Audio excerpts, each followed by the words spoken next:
Hello friends, welcome to my YouTube channel KL study. Friends, MPTET वर्ग 2 mains exams के लिए ये हमारे साइंस की नेक्स्ट क्लास है, जिसमें हम हमारे पादप जगत का वर्गीकरण पढ़ रहे थे। ठीक है, तो यहाँ पर जो है पादप जगत का जो वर्गीकरण है उसमें आपने देखा कि इसको 3 कैटेगरी में बांटा गया है। सबसे पहले थैलोफाइटा, ब्रायोफाइटा और ट्रैकियोफाइटा। तो हमने थैलोफाइटा और ब्रायोफाइटा पढ़ लिया था, और ट्रैकियोफाइटा में भी हमने टेरिडोफाइटा के बारे में आपको बता दिया था।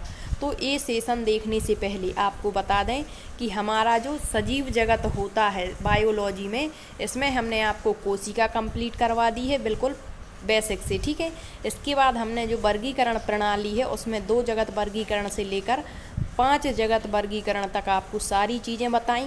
और ये हम जो प्लांट जगत है, हमारा जो पादप जगत है, ये 5वां ही जगत है जिसको हम पढ़ रहे थे। ठीक है, इससे पहले हमने आपको मोनीरा जगत, जो हिटेकर ने 5 जगत प्रणाली दी है, उसमें मोनीरा जगत पढ़ लिया।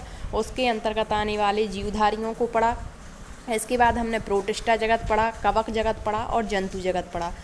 और हमने स्टार्ट किया था पादप जगत। तो पादप जगत की भी 1-2 क्लासें हो चुकी हैं। ठीक है, तो ओवरऑल अभी तक जितनी भी क्लासें हुई हैं उसी क्रम में ये हमारी क्लास नंबर 26 रहेगी।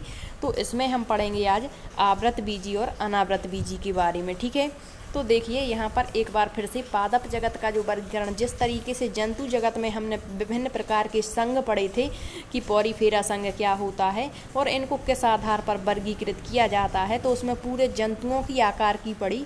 और यहाँ पर हम पूरे पादप की आकार की पढ़ेंगे, मतलब पूरा पादप स्ट्रक्चर पढ़ेंगे। जड़ क्या होती, तना क्या होता, पत्ती क्या होती है। ठीक है, पिछली बार जब हमने हमारा जो पात्रता परीक्षा थी उसमें भी इसके बारे में बताया था, लेकिन बहुत ज़्यादा हम कुछ नहीं बता पाए थे टाइम कम होने की वजह से। ठीक है, और अभी आपने रिव्यू भी देख लिए होंगे वर्ग 1 के जो चल रहे हैं कि कितने टफ़ एग्ज़ाम्स आ रहे हैं। ठीक है, तो कहीं से भी कुछ भी पूछा जा सकता है, तो आपको अपनी तैयारी मजबूत अभी से करनी होगी। और आपका नोटिफिकेशन भी आपको बहुत ही जल्द देखने को मिलने वाला है, तो तैयारी आप करते रहिए। ठीक है, तो यहाँ पर देखिए हमने थैलोफाइटा कवर कर लिया, और थैलोफाइटा में जो प्रमुख आपको पढ़ना है वो होते हैं शैवाल। इसके बाद ब्रायोफाइटा में आपको सारी चीज़ें बता दी कि जो ब्रायोफाइटा होते हैं इनको जो है पादप जगत का एम्फीबिया वर्ग कहा जाता है। ठीक है, इसके बाद ट्रैकियोफाइटा के बारे में बताया था, जिसमें ट्रैकियोफाइटा में इसके फिर से उपजगत बना दिए जाते हैं, टेरिडोफाइटा, अनावृत बीजी और आवृत बीजी। तो जिसमें बीज होंगे वो ये सारी चीज़ें होती हैं। ठीक है, लेकिन इनमें ये नहीं होता है। तो इनमें जो अंतर है वो हम बता चुके हैं, तो आप पिछले लेक्चर देख सकते हैं, प्लेलिस्ट बनी हुई है। तो देखिए सबसे पहले जो ट्रैकियोफाइटा है इसको 3 वर्गों में फिर से बांट दिया, टेरिडोफाइटा, अनावृत बीजी और आवृत बीजी। तो जो अनावृत बीजी और आवृत बीजी है, एंजियोस्पर्म, जिम्नोस्पर्म है, इनका जो अध्ययन है वो स्पर्मेटोफाइटा के अंतर्गत करते हैं। तो देखिए यहाँ पर जो स्पर्मेटोफाइटा है इसके अंतर्गत वे पौधे हैं आते हैं जिनके जीवन चक्र की किसी न किसी अवस्था में बीज उत्पन्न होते हैं। तो एक बात यहाँ से क्लियर हो जाती है कि जिन पादपों के जीवन की किसी न किसी अवस्था में बीज पाए जाते हैं, उनका अध्ययन कहाँ किया जाता है, तो स्पर्मेटोफाइटा के अंतर्गत किया जाता है। इसीलिए इन पौधों को बीजीय पौधे भी कहा जाता है, मतलब सीड्स प्लांट इनको कहा जाता है। स्पर्मेटोफाइटा को 2 समूहों में बांटा गया, अनावृत बीजी अर्थात जिम्नोस्पर्म और आवृत बीजी एंजियोस्पर्म। तो कभी कभी डायरेक्ट हिंदी नाम ना देकर केवल यही दे देते हैं, जिम्नोस्पर्म और एंजियोस्पर्म। तो याद रखेंगे इनकी किसी न किसी अवस्था में बीज पाए जाएंगे। अब आप कहेंगे कि इनको 2 भागों में बांटा क्यों है और इनमें मुख्य अंतर क्या होता है, तो इनका प्रमुख अंतर यहीं आपको बता दें, क्लियर कर दें कि इनका जो प्रमुख अंतर होता है, बीज तो दोनों में पाए जाएंगे। क्या पाए जाएंगे? बीज। लेकिन एक प्रकार जो होगा आपका अनावृत बीजी, इसमें बीज किसी खोल में बंद नहीं होंगे, मतलब इसके ऊपर आवरण नहीं होगा सुरक्षा के लिए। और आपके जो आवृत बीजी होंगे उनके अंदर खोल होगा। इसका बेस्ट एग्जाम्पल आपको दे दें, मूंगफली जैसे है। ठीक है, तो मूंगफली क्या है, एक आवृत बीजी होगी। क्यों? क्योंकि उसके ऊपर आप देखेंगे कि ये खोल पाया जा रहा है। ठीक है, जो बीज है मूंगफली का वो अंदर है और बाहर एक आवरण है। लेकिन आपके जो कुछ अन्य पौधे होंगे जिनमें जो बीज पाए जाएंगे उनके ऊपर खोल नहीं होगा। तो इन्हीं का अध्ययन हम यहाँ पर आवृत बीजी और अनावृत बीजी के रूप में करने वाली हैं। तो पहले देखेंगे हम अनावृत बीजी अर्थात जिम्नोस्पर्म। अनावृत बीजी नाम से ही स्पष्ट है कि बीज तो है लेकिन अनावृत है, मतलब ऊपर कोई आवरण नहीं है, मतलब नग्न प्रकार का है। ठीक है, तो नाम से ही स्पष्ट है, अनावृत बीजी अर्थात नग्न बीजी पौधे होते हैं। तो कभी कभी यदि अनावृत बीजी ना देकर नग्न बीजी कह दें तो आपको ध्यान रखना है, एक ही बात होगी कि अनावृत बीजी ही नग्न बीजी कहलाते हैं। इनमें बीजांड अथवा उनसे विकसित बीज किसी अंडाशय या फल में बंधन नहीं होते हैं, मतलब आवरण नहीं होता है। जबकि इसकी तुलना में जो हमारे आवृत बीजी होते हैं उनमें जो बीजांड है या जो बीज है वो अंडाशय अथवा फल में बंद होते हैं। अनावृत बीजी पौधों में अंडाशय नहीं होता है, जबकि आवृत बीजी पौधों में अंडाशय काफ़ी विकसित होता है। तो ये इन दोनों में प्रमुख अंतर आपको याद रखने हैं। अब देखिए, जो अनावृत बीजी है इसको जो जिम्नोस्पर्म शब्द है इसका सबसे पहले उपयोग किसने किया? थियोफ्रेस्टस ने असुरक्षित बीज वाले पौधों के लिए। असुरक्षित का मतलब यही है कि जिनके ऊपर खोल नहीं है सुरक्षा देने के लिए, कवच नहीं है सुरक्षा प्रदान करने के लिए, तो वो असुरक्षित। और असुरक्षित पौधे कौन से आएंगे आपके, किस में आएंगे? तो अनावृत बीजी में। ठीक है, अब देखिए, अनावृत बीजी बीजीय पौधों का वह सब फाइलम है जिसके अंतर्गत वे पौधे आते हैं जिनमें नग्न बीज आते हैं, अर्थात बीजांड और उनसे विकसित जो बीज हैं वो किसी खोल या फल में बंद नहीं है। एक ही बात है, अंडाशय का पूर्ण अभाव होता है, मतलब इसमें अंडाशय पाया ही नहीं जाता है। और यह पुराने पौधों का वर्ग है। इसके प्रमुख लक्षण आप देखिए कि क्या इस वर्ग के पौधों के लक्षण हैं। तो इस प्रभाग के जो पौधे हैं वो बहुवर्षीय और काष्ठीय होते हैं, मतलब कई वर्षों तक ये देखने को मिलते हैं, बहुवर्षीय होते हैं, मरोद्भिद स्वभाव के होते हैं। मुख्य पौधा बीजाणुद्भिद होता है, जड़, तना और पत्तियों में विभेदित होता है।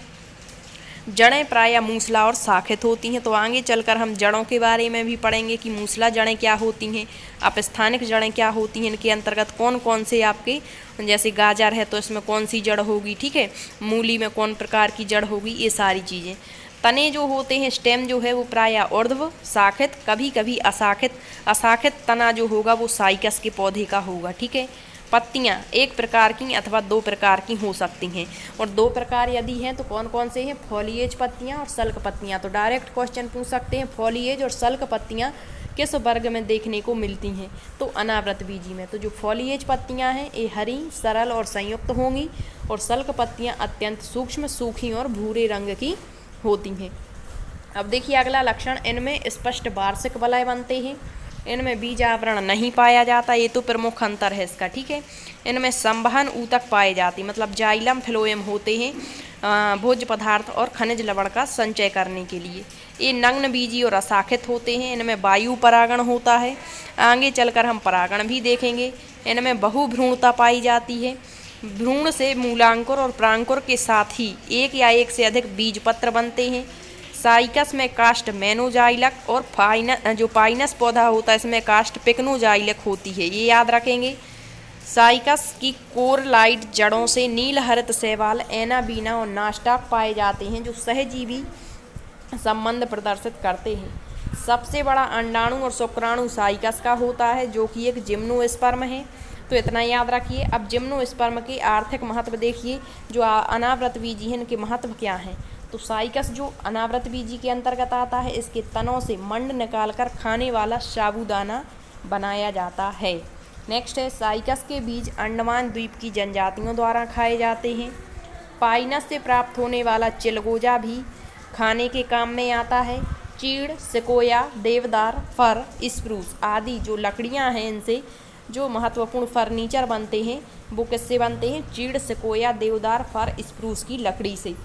चीड़ के पेड़ से तारपीण का तेल, देवदार के पेड़ से सैंड्रस का तेल प्राप्त किया जाता है। पिछली बार का ये क्वेश्चन है। ठीक है, नेक्स्ट है, टेनिन का उपयोग चमड़ा और स्याही बनाने में होता है। तो ये डायरेक्ट क्वेश्चन बन जाती है यहाँ से। ठीक, एफेड्रा के रस से एफेड्रिन नामक एल्कलाइड प्राप्त होता है, और एफेड्रिन का उपयोग दमा और खांसी रोग, तो ये इंपॉर्टेंट क्वेश्चन निकल करके आ रहे हैं कि दमा और खांसी रोग के उपचार के लिए कौन से एल्कलाइड का प्रयोग होता है। ठीक है, नेक्स्ट है, बहुत से जिम्नोस्पर्म को बगीचों, पार्क और घरों के छतों की सुंदरता की दृष्टि से लगाया जाता है, मतलब घर के छतों पर। साइकस की पत्तियों से रस्सी और झाड़ू भी बनाए जाते हैं, और साइकस को जीवित जीवाश्म, मोस्ट इम्पोर्टेंट है, जीवित जीवाश्म कहा जाता है? ऑप्शन दे देंगे साइकस को, मॉस को, पाइनस को या किसको? तो साइकस को, ठीक है। इसी को सागोपॉम भी कहते हैं। तो साइकस और पाइनस आपको याद रखना है, अनावृत बीजी होते हैं। इसके प्रमुख आर्थिक महत्व आपको बता दिए। अब हम देखते हैं आवृत बीजी यानी एंजियोस्पर्म, जिसके ऊपर खोल आवरण पाया जाता है। तो इस प्रभाग के अंतर्गत उन पौधों को सम्मिलित किया गया है जिनमें बीज सदैव फल के अंदर होंगे। आवृत बीजी पौधों में अंडाशय काफ़ी विकसित रूप में। आवृत बीजी पौधों के उदाहरण देखिए, आम। तो आम जो है ऊपर से एक मतलब भित्ति पाई जाती है। अंगूर के ऊपर भी भित्ति होती है। टमाटर, चावल, गेहूं आदि। ये शाक, झाड़ियाँ तथा वृक्ष तीनों प्रकार के हो सकते हैं। नेक्स्ट है आवृत बीजी पौधों के प्रमुख लक्षण देखिए। आवृत बीजी पौधे विविध प्रकार के आवासों जैसे जलीय, स्थलीय, मरोद्भिद आदि में पाए जाते हैं। मुख्य शरीर जड़ तना पत्तियों में विभक्त होगा। परिपक्व होने पर पौधों पर पुष्प लगते हैं, जिससे फल और बीजों का निर्माण होता है। इनमें प्रजनन अंग जो है वो पुष्प ही होता है, तो ये आप याद रखेंगे। इनमें दोहरा निषेचन दृष्टिगत होता है। ये मृतोपजीवी अर्थात दूसरे सड़े गले पदार्थों से अपना पोषण प्राप्त करते हैं। परजीवी, सहजीवी, कीटभक्षी और स्वपोषी के रूप में पाए जाते हैं। ये सामान्यतः स्थलीय पौधे होते हैं, लेकिन ये पौधे कभी कभी जल में भी देखने को मिल जाते हैं। इनमें संवहन तंत्र अति विकसित होता है। नेक्स्ट है इनका वर्गीकरण। आवृत बीजी पौधों को पुनः से दो भागों में बांट देते हैं, एक तो एक बीजपत्री और एक द्विबीजपत्री। तो देखिए एक बीजपत्री और द्विबीजपत्री, इनके कभी कभी कुल पूछ लेते हैं कि किस कुल में कौन से पौधे आते हैं। तो एक बीजपत्री मतलब इनमें बीजों के ऊपर केवल एक बीजपत्र उपस्थित होगा। इनमें जड़ें प्रायः अधिक विकसित नहीं होती हैं। इनके पुष्पों के भाग 3 या उसके गुणांक में होते हैं और संवहन पूल में कैम्बियम नहीं पाया जाता। अब जो एक बीजपत्री के कुछ महत्वपूर्ण कुल हैं और उनके पौधे, ये आपको याद रखना है। जैसे पूछ लेता है कभी कभी कि लहसुन और प्याज किस कुल के अंतर्गत आते हैं, तो लिलिएसी कुल के अंतर्गत। अब ये जो लिलिएसी कुल है ये एक बीजपत्रीय पौधों का कुल है, ठीक है। तो इतने जो 4 यहाँ पर कुल दिख रहे हैं ये एक बीजपत्रीय पौधों के कुल हैं और इनके अंतर्गत कौन से पौधे आते हैं ये आपको याद रखना है। डीप में क्वेश्चन यहीं से बनते हैं। तो जैसे लिलिएसी, पहले तो आप कुल के नाम याद रखेंगे कि एक बीजपत्रीय कुल कौन कौन से हैं। तो लिलिएसी, ग्रैमिनी, पाल्मी और म्यूजेसी। तो लिलिएसी के अंतर्गत आपका लहसुन, प्याज और सतावर आ जाएगा। इसके बाद आप देखिए ग्रैमिनी, तो गेहूँ, मक्का, चावल, गन्ना, ज्वार, बाजरा, बांस, दूब, घास और जौ, ये आपके ग्रैमिनी कुल के अंतर्गत आते हैं। पाल्मी के अंतर्गत नारियल, ताड़, सुपारी, खजूर और म्यूजेसी में केला। तो ये 4 कुल जो हैं वो एक बीजपत्री हैं। अब आपको करीबन 10-12 कुल पढ़ने हैं जो द्विबीजपत्री के अंतर्गत आते हैं और इम्पोर्टेंट भी हैं। तो इनके लक्षण देखिए द्विबीजपत्रीय पौधों के, कि इनके बीजों में 2 बीजपत्र पाए जाते हैं। इनमें द्वितीयक वृद्धि भी पाई जाती है। इनके जो पुष्प हैं उनके भाग 4 या 5 के गुणांक में रहेंगे। संवहन पूल में कैम्बियम उपस्थित रहेगा। पत्तियों में जालिकावत श्रावन्यास होगा। अब देखिए द्विबीजपत्री के कुछ महत्वपूर्ण कुल और उनके पौधे। तो एक तरफ कुल दिए हैं और उनमें कौन से पौधे आएंगे। जैसे कह दिया मूली, सलजम, सरसों किस कुल के अंतर्गत आते हैं, तो क्रूसीफेरी या कहेंगे क्रूसीफेरी कुल के अंतर्गत आने वाले पौधों का समूह बताइए। 4 समूह दे देंगे, मूली, सलजम, सरसों, कत्था, मटर, अरहर, सूरजमुखी, गेंदा, गुलदाउदी। तो आपसे क्वेश्चन कैसे भी पूछ ले, बस आपको याद रखना है कि किस कुल के अंतर्गत कौन से पौधे आ रहे हैं। तो सबसे पहले क्रूसीफेरी, और ये भी याद रखिए कि कौन से आपके एक बीजपत्रीय पौधों के कुल हैं और कौन से द्विबीजपत्री। तो एक बीजपत्री के यदि 4 कुल आप याद रखते हैं तो फिर बाकी जितने भी कुल होंगे वो सब के सब द्विबीजपत्री कुल के उदाहरण होंगे। तो यहाँ पर देखेंगे क्रूसीफेरी। क्रूसीफेरी द्विबीजपत्रीय पौधों का कुल है और इसके अंतर्गत द्विबीजपत्री जो पौधे हैं वो मूली, सलजम, सरसों, फूल गोभी और राई आती है। मालवेसी कुल के अंतर्गत कपास, भिंडी और गुड़हल। लेग्यूमिनोसी के अंतर्गत कत्था, मटर, अरहर, मूंगफली, सेम, सोयाबीन, अमलतास, गुलमोहर, इमली, बबूल, सीसम, अशोक, चना, मूंग, नील। मतलब अधिकतम जो दालें हैं वो इसी के अंतर्गत आ रही हैं। जैसे अरहर की दाल है, ठीक है। इसके बाद आपकी हो गई यहाँ पर चने की दाल है, मतलब चना है, ठीक है। तो ये सारी चीज़ें। नेक्स्ट है कंपोजिटी कुल। कंपोजिटी में सूरजमुखी, गेंदा और गुलदाउदी आता है। नेक्स्ट है रूटेसी कुल। रूटेसी में आपका नींबू और संतरा मौसम्बी वगैरह आ जाते हैं। नेक्स्ट है कोकरवेटेसी कुल, इसमें आपके कोकरवेटेसी में तरबूजा, खरबूजा, कद्दू, परमल, करेला, ककड़ी, ये सारी चीज़ें कोकरवेटेसी में आएंगी, मतलब ये सब्जियों का कुल माना जाता है। नेक्स्ट है आपका रोजेसी, रोजेसी में आपका सेब, नाशपाती, गुलदाउद गुलाब और रसभरी आती। नेक्स्ट है अम्बली फेरी कुल, इसमें आपका धनिया, जीरा, लौंग, सौंफ और गाजर आती है। नेक्स्ट है आपका सोलेनेसी कुल, सोलेनेसी कुल में आपके आलू, बैगन, लाल मिर्ची, तम्बाकू, टमाटर, धतूरा आता है। और अगला है रेनन कुलेशी, इसमें बटरकप और काला जीरा आता है। तो ये जो 10 कुल यहाँ पर हैं ये आपके द्वितीयक मतलब द्विबीजपत्री पौधों के कुल हैं, और किसके अंतर्गत कौन से पौधे आते हैं वो यहाँ पर दिया गया है। ठीक है, इसके बाद हम पढ़ेंगे हमारा जो है आवृतबीजी की आकार की, मतलब जो आवृतबीजी पौधे हैं, आवृतबीजी मतलब जिनमें जड़, तना, पत्तियाँ और बीज जो हैं वो खोल के अंदर हैं। तो हर एक पार्ट्स के बारे में एक एक करके हम नेक्स्ट क्लास से अध्ययन करेंगे, जिसमें हम आपको सारी चीज़ें क्लियर करवाएंगे कि जड़ें जो हैं वो कितने प्रकार की होती हैं। फिर जैसे आपका जड़ें 2 प्रकार की हो गई, मूसला जड़, अपस्थानिक जड़। फिर मूसला जड़ों के भी कई प्रकार होते हैं, तर्करूपी जड़ें, शंकुरूपी जड़ें आदि। कंदल जड़ें क्या होती हैं ये पढ़ेंगे, और किसके अंतर्गत कौन से पौधे आते हैं ये सारी चीज़ें नेक्स्ट सेशन में डिस्कस करेंगे। प्लेलिस्ट बनी हुई है, यदि आप चाहते हैं तो सारे सेशन वहाँ से देख सकते हैं। कोशिका से हमने स्टार्ट किया था, सबसे पहले हमने बायोलॉजी को स्टार्ट किया था, क्योंकि पिछली बार हमने केमिस्ट्री और फिजिक्स आपको करवा दिया था, और इस बार फिर से स्टार्ट करेंगे। एक बार हमारे जो यहाँ पर बायोलॉजी में बड़े टॉपिक हैं उनको कवर कर लें, फिर सारी चीज़ें हम आपको एक एक करके करवाते चलेंगे। ठीक है, यदि आपको सेशन पसंद आते हैं तो शेयर ज़रूर करें, और यदि आपका कोई डाउट बन रहा है तो आप कमेंट्स के ज़रिए पूछ सकते हैं। ठीक है, थैंक यू।